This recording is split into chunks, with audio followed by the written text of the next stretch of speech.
Magandang araw sa inyong lahat. Nais niyo bang kumita ng extra income sa madaling paraan?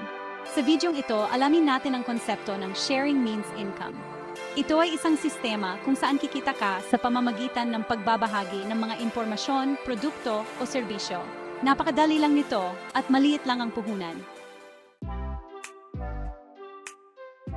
Una, pag-usapan natin ang affiliate marketing.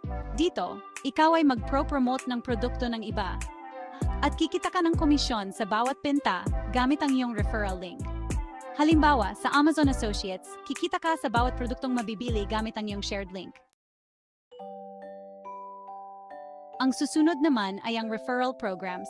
Maraming kumpanya ang nagbibigay ng mga regalo para sa bawat bagong customer na i-re-refer mo sa kanila. Maaring pera, discounts o iba pang rewards ang matatanggap mo.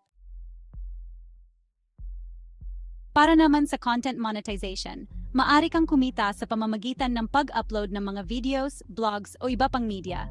Sa YouTube, halimbawa, kumikita ang mga creators based sa dami ng views at ad interactions.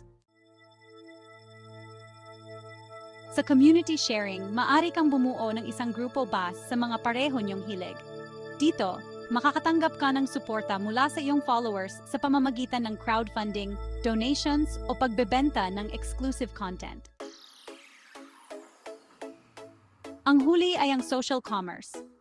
Gamit ang social media platforms tulad ng Instagram at Facebook Shops, maaari kang magbenta ng mga produkto diretso sa iyong mga followers at kumita mula sa sales commissions o direct profits. Napakaraming benepisyo ang sharing means income.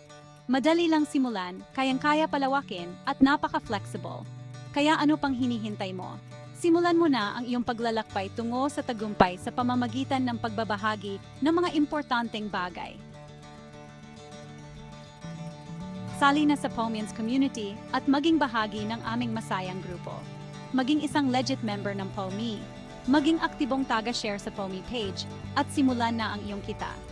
Tara na, simulan na natin ang iyong paglalakbay tungo sa tagumpay.